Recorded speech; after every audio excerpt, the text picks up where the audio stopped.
ध्वनि को भी मानव की हालत पर मन ही मन काफ़ी हंसी आ रही थी। उसे भी मानव को परेशान करने में काफ़ी मज़ा आ रहा था, लेकिन उसने ये नहीं सोचा था कि बाद में मानव उसे छोड़ने वाला नहीं है। वो वहाँ से अपने रूम में चली जाती है और मानव स्वीट बनाने लगता है। जब मानव किचन का काम खत्म करके बाहर आ रहा था, तभी डोर बेल बजती है तो एक सर्वेंट जाकर डोर ओपन करता है। तो रौनक, दीपा और शनाया अंदर आ जाते हैं। वहीं रौनक वो तो सीधे जाकर मानव के गले लग जाता है। तो मानव ने खुद को रौनक से दूर करते हुए कहा, जा पहले फ्रेश होकर आ, तब तक मैं भी फ्रेश होकर आता हूँ, फिर हम साथ बैठकर खाना खाते हैं। तो रौनक ने कहा, जी भाई, मैं फ्रेश होकर आता हूँ। फिर मानव शनाया और दीपा को भी फ्रेश होने के लिए बोलकर अपने रूम में चला जाता है। वहीं ध्वनि रूम से बाहर आ रही थी तो वो मानव से टकरा जाती है, जिससे वो गिरने को हुई। तो मानव ध्वनि को कमर से पकड़कर बचा लेता है। गिरने की डर की वजह से ध्वनि ने अपनी आंखें बंद कर ली थी। तो मानव ने ध्वनि से कहा, देख कर चलो, अगर अभी गिर जाती तो चोट लग जाती तो तुम मुझे ही ब्लेम करती कि मैंने तुम्हें जानबूझकर गिराया है, और फिर न जाने नाराज होकर तुम मुझे क्या पनिशमेंट कर देती। मानव की बात सुनकर ध्वनि ने कहा, आपको क्या लगता है कि मैं क्या आपकी तरह हूँ जो हर बात पर पनिशमेंट दूंगी? आप तो हमेशा मुझे पनिश करते रहते हो। तो मानव ने ध्वनि से कहा, मैंने तुम्हें कैसे और कब पनिश किया? तो ध्वनि ने मानव से शिकायत करते हुए कहा कि आप हमेशा मुझे किस करके पनिश करते हो, और आप बहुत ही रूडली किस करते हो जो कि मुझे पसंद नहीं। तो ध्वनि की बात सुनकर मानव ने कहा, तो तुम्हें कैसी किस पसंद है? ये बोलते हुए मानव ध्वनि के करीब आ जाता है। तो ध्वनि ने मानव को खुद से दूर करते हुए कहा, नहीं, मैं ऐसा कुछ भी नहीं करने वाली। पहले आप जाइए, फ्रेश होकर आइए, फिर हम दोनों साथ में खाना खाएंगे। तो मानव ने ध्वनि से कहा कि हम दोनों नहीं, बल्कि हम पांचों, रौनक, दीपा और शनाया भी वापस आ गए हैं। ध्वनि ने खुश होते हुए कहा, क्या वो लोग भी वापस आ गए हैं? मैं अभी उनसे मिलकर आती हूँ, तब तक आप जाइए और फ्रेश होकर आइए। ये बोलकर ध्वनि वहाँ से भाग जाती है और मानव फ्रेश होने के लिए चला जाता है। कुछ देर के बाद सब लोग डाइनिंग टेबल पर बैठे हैं। तभी ध्वनि ने खाना खाते हुए कहा, अरे वाह, क्या खाना बनाया है आपने। आप ना ये ऑफिस वगैरह का काम छोड़ दीजिए, आप कोई ढाबा या रेस्टोरेंट खोल लीजिए। इसके दो फ़ायदे हैं, एक तो पैसे भी कमा लेंगे और दूसरा खाना भी हमें बहुत ही अच्छा अच्छा खाने को मिलेगा। ध्वनि की बातें सुनकर दीपा ने हैरान होते हुए कहा, क्या सच में दी, ये खाना जीजू ने बनाया है? तो ध्वनि ने मुस्कुराते हुए हाँ में गर्दन हिला देती है। तो दीपा ने खुश होते हुए कहा, वाओ जीजू, आप तो सच में बहुत अच्छा खाना बनाते हो। आई थिंक आपको दी की बात मान लेनी चाहिए, आपको रेस्टोरेंट खोल लेना चाहिए। आपका रेस्टोरेंट काफ़ी अच्छा चलेगा और हमें भी बहुत ही अच्छा खाना खाने को मिलेगा। दीपा की बात सुनकर मानव ने मन में सोचा, बस इसी की कमी थी, ये मेरे इतने अच्छे खासे बिजनेस को बंद करवाकर मुझसे रेस्टोरेंट खुलवाना चाहते हैं। खाना खाने के बाद ध्वनि ने मानव से पूछा, आपने स्वीट में क्या बनाया है? तो मानव ने कहा कि गुलाब जामुन। मानव के ऐसा बोलने से रौनक ने कहा, क्या बात है भाई, क्या आप सच में अपना बिजनेस बंद करने के बारे में सोच रहे हो? तो रौनक की बात सुनकर मानव ने थोड़ा चिढ़ते हुए कहा, हाँ, सोच रहा हूँ कि घर पर ही रहकर खाना बनाऊँ, क्योंकि बिजनेस तो ध्वनि और तुम दोनों मिलकर संभाल ही लोगे। मेरी तो ऑफिस में कोई ज़रूरत ही नहीं है, क्योंकि मैं ऑफिस में जाकर करता ही क्या हूँ, बैठा ही तो रहता हूँ। ये बोलकर मानव वहाँ से किचन की ओर चला जाता है। ध्वनि को मानव पर काफ़ी हंसी आ रही थी। कुछ देर के बाद मानव गुलाब जामुन का बाउल लेकर डाइनिंग टेबल पर लाकर रख देता है। गुलाब जामुन को देखकर ध्वनि के मुँह से पानी आ जाता है और वो जल्दी से गुलाब जामुन उठाकर अपने मुँह में रख लेती है। गुलाब जामुन खाने के बाद ध्वनि ने मानव की ओर देखते हुए कहा, अरे वाह, आज तो मज़ा ही आ गया, गुलाब जामुन भी मस्त बनाए हैं आपने। और फिर सब लोग खाना खाकर अपने अपने रूम में चले जाते हैं। वहाँ पर ध्वनि और मानव भी बचे थे। तभी ध्वनि भी जाने के लिए खड़ी हो जाती है। तो मानव ध्वनि का हाथ पकड़कर कहा, खाना तो हो गया, अब ये तो बता दो कि तुमने मुझे माफ़ किया या नहीं। तो ध्वनि ने मानव की ओर देखते हुए कहा कि माफ़ तो मैंने तभी आपको कर दिया था, अगर बता देती तो क्या आप इतना अच्छा खाना बनाकर हमें खिलाते। तो मानव ने ध्वनि को घूरते हुए कहा, मतलब तुम मुझे जानबूझकर परेशान कर रही थी। फिर मानव ने ध्वनि को अपनी गोद में उठाते हुए कहा, अब देखो मैं तुम्हारे साथ क्या करता हूँ। तुमने मुझे बहुत परेशान किया है ना, अब मेरी बारी है। मैं भी देखता हूँ कि तुम मुझसे कैसे बचोगी। तुम्हें बहुत मज़ा आता है ना मुझे तंग करने में। अब मैं तुम्हें बताता हूँ कि तंग करना किसे कहते हैं। मानव की बात सुनकर ध्वनि की शक्लें देखने के लायक थी। ध्वनि ने रोनी सा शक्ल बनाकर कहा, आप क्या करने वाले हो अभी? अब मैं आपको परेशान नहीं करूँगी, प्लीज़ अब छोड़ दीजिए मुझे। ध्वनि के ऐसा बोलने पर मानव ने ध्वनि से कहा, नहीं मैं नहीं छोड़ूंगा तुम्हें। बहुत मज़े लिए ना तुमने मेरे। अब मैं तुम्हें बताऊंगा कि मज़े कैसे लिए जाते हैं।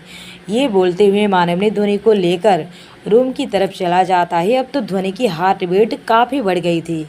ध्वनि को काफ़ी डर भी लग रहा था। उसे समझ में नहीं आ रहा था कि मानव उसके साथ क्या करने वाला है। मानव की हरकतों से ध्वनि का गला सूख रहा। वहीं मानव ध्वनि को ले जाकर रूम में पहुंचकर ध्वनि को सीधे बेड पर लेटा देता है और खुद उसके करीब बढ़ जाता है। ध्वनि को अपने करीब आते हुए देखकर ध्वनि का दिल बुलेट ट्रेन की तरह दौड़ रही थी। मानव ने ध्वनि के करीब आते हुए कहा, क्या हुआ? तुम इतना क्यों घबरा रही हो? तुम्हें मुझे परेशान करने में बहुत मज़ा आता है ना? ये तो तुम्हें पहले ही सोचना चाहिए था। अब क्यों घबरा रही हो? मानव के ऐसा बोलने पर ध्वनि ने हकलाते हुए कहा, मैं कहाँ घबरा रही हूँ। ध्वनि का जवाब सुनकर मानव ने कहा, ओह रियली? तो तुम्हें घबराहट नहीं हो रही है, लेकिन तुम्हारा चेहरा तो कुछ और ही कह रहा है। ये बोलते हुए मानव ध्वनि के और करीब पहुंच जाता है। अब ध्वनि को मानव की सांसें अपनी फेस पर महसूस हो रही थी, जिससे ध्वनि की आंखें अपने आप ही बंद हो जाती है और उसकी सांसें भी तेज हो जाती है। इसे देखकर मानव के फेस पर स्माइल आ जाती है और वो आगे बढ़कर ध्वनि के कान पर किस कर लेता है, जिससे ध्वनि की आंखें और भी कसकर बंद हो जाती है और बेडशीट पर उसकी पकड़ मजबूत हो जाती है। अब मानव ध्वनि के गाल पर किस करता है। मानव धीरे धीरे से ध्वनि के पूरे फेस पर किस करने लगता है। वहीं ध्वनि मानव को रेसिस्ट नहीं कर पा रही थी। अब मानव के होठ ध्वनि के होठ पर थे। वो ध्वनि को काफ़ी सॉफ्टली मगर पैशनेटली किस किए जा रहा था। अब ध्वनि भी मानव का साथ दे रही थी। कुछ देर के बाद मानव ध्वनि के होठ को छोड़ देता है और उसके कॉलर बोन पर किस करने लगता है। साथ ही ध्वनि के कपड़ों को निकालने लगता है। अब मानव के होठ ध्वनि के चेस्ट पर थे और उसे किस किए जा रहे थे। मानव ध्वनि को किस करते हुए उसके पेट पर आ जाता है और वहाँ किस करने लगता है।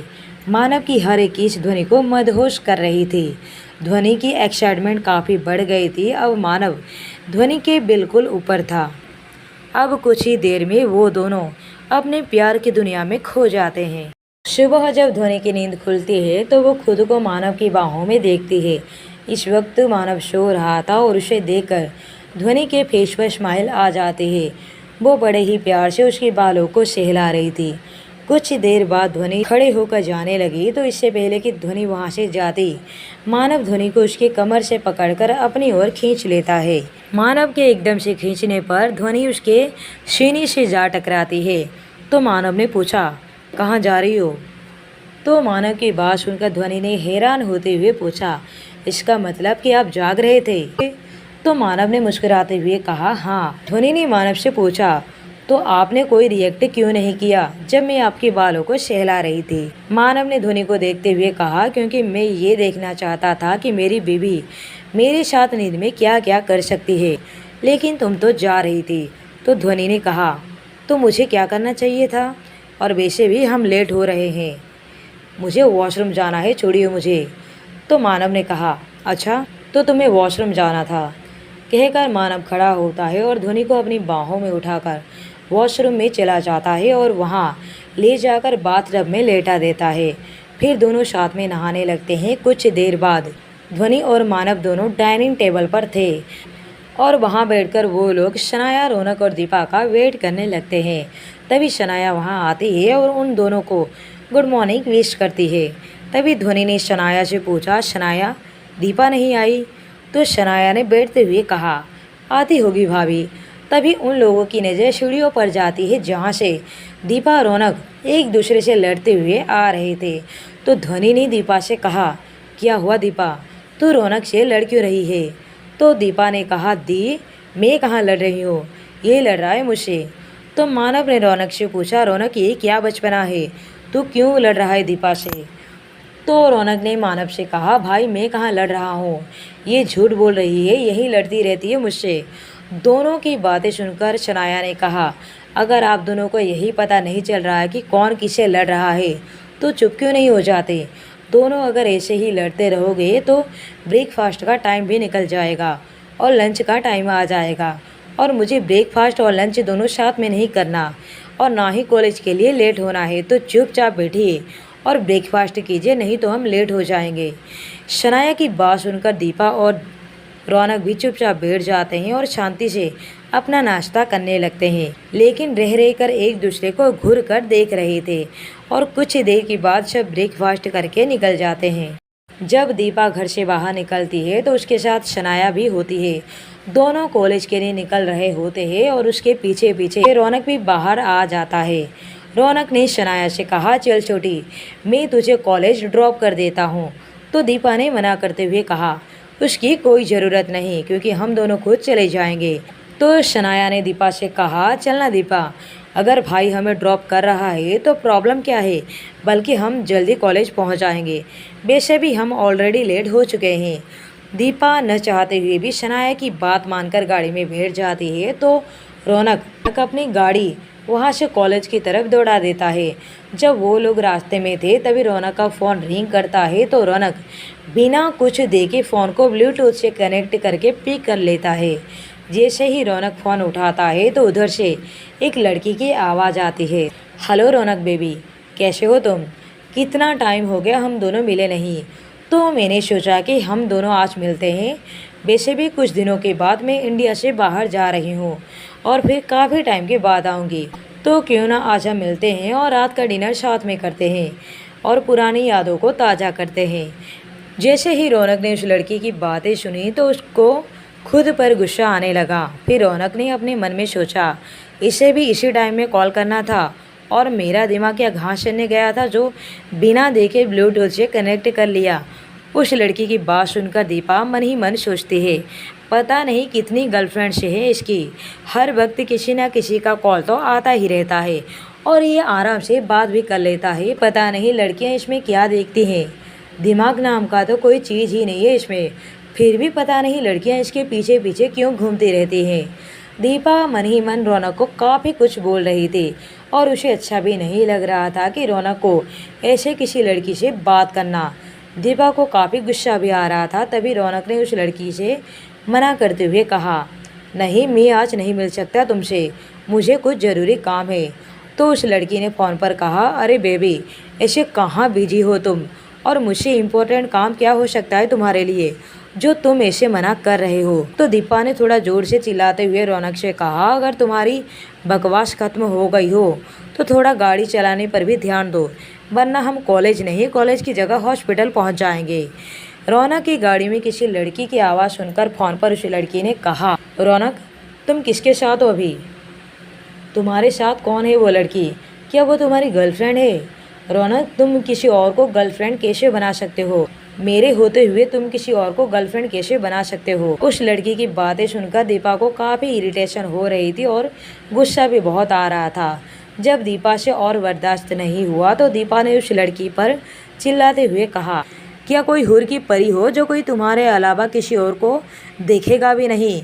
अगर कोई इंसान तुमसे मना कर रहा है कि उसे तुम्हारे साथ नहीं जाना तो क्यों उसके पीछे पड़ी हो। अगर किसी को तुम्हें इंटरेस्ट नहीं है तो क्यों ज़बरदस्ती उसके गले पड़ने की कोशिश कर रही हो। कब से देख रही हूँ तुम्हारी बकवास बंद ही नहीं हो रही है। तुमने क्या सुबह सुबह नाश्ते में पेट्रोल पी लिया है जो नॉन स्टॉप बोले जा रही हो।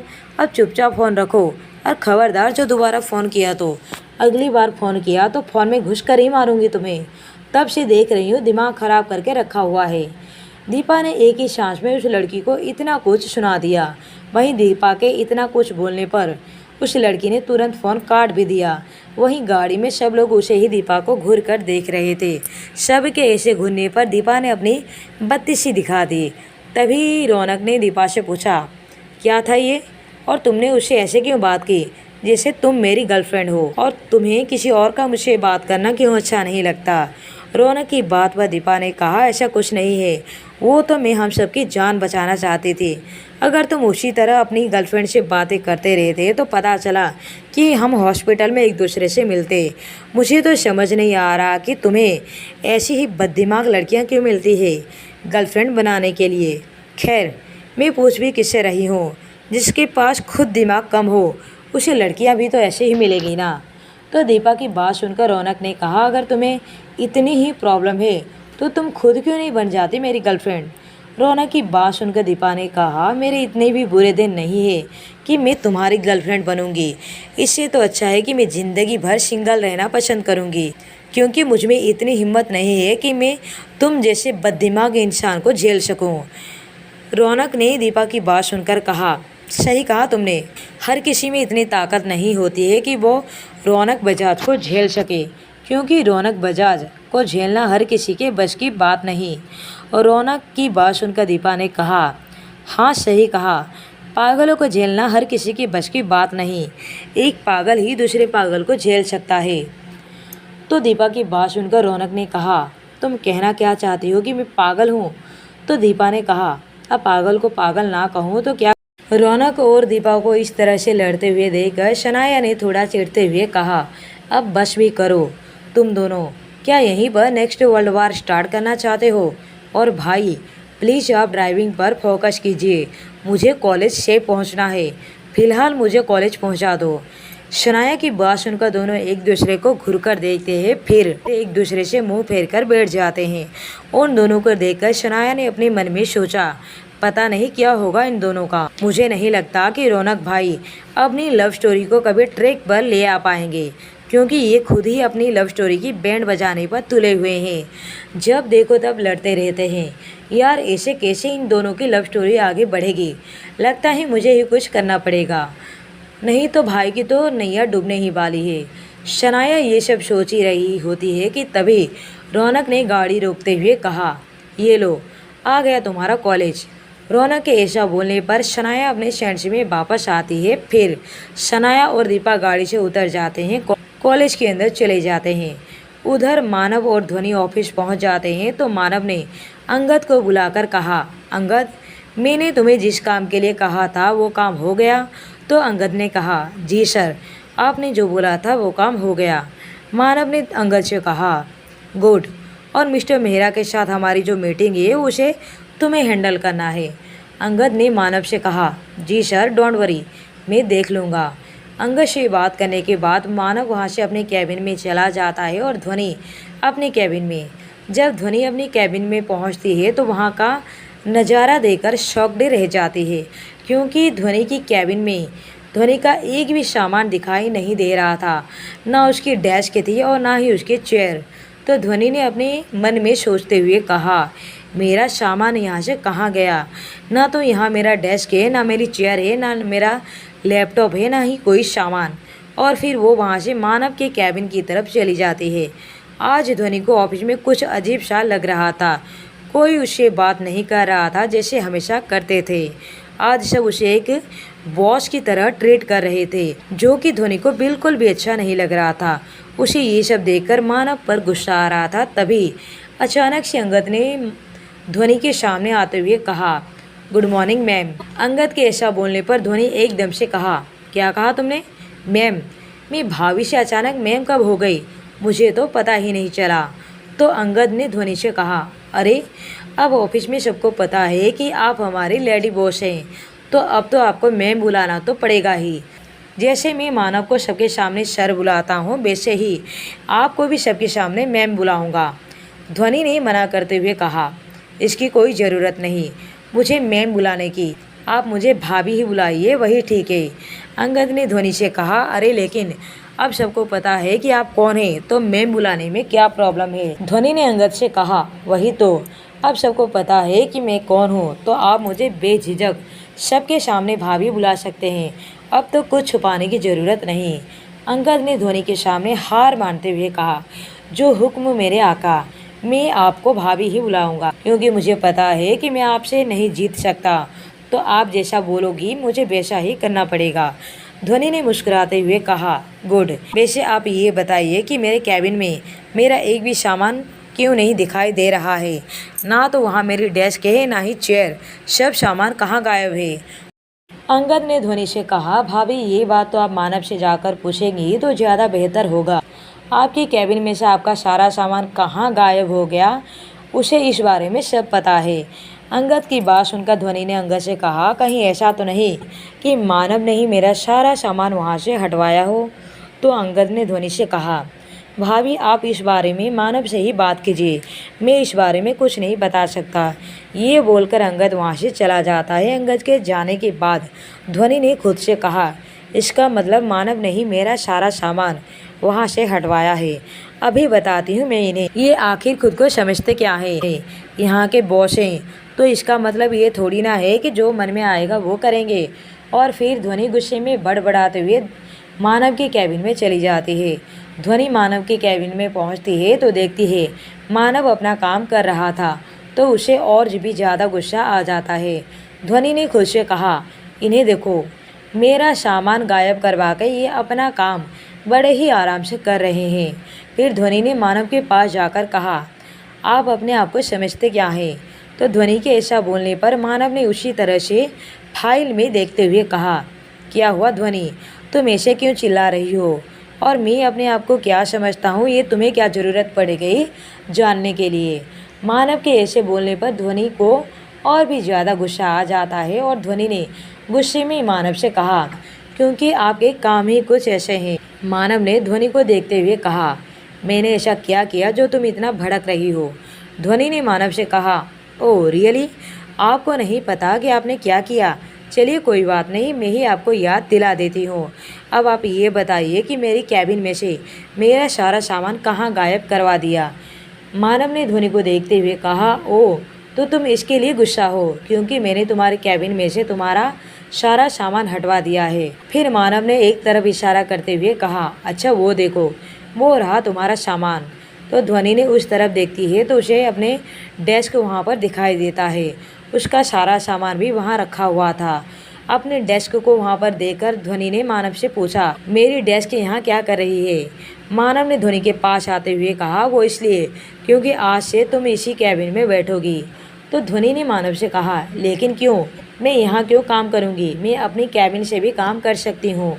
मानव ने ध्वनि को कमर से पकड़ते हुए कहा, नहीं, आज से तुम यही काम करोगी क्योंकि मैं तुम्हें हर वक्त अपने पास रखना चाहता हूँ, ताकि जब चाहे तब मैं अपनी बीवी से रोमांच कर सकूँ।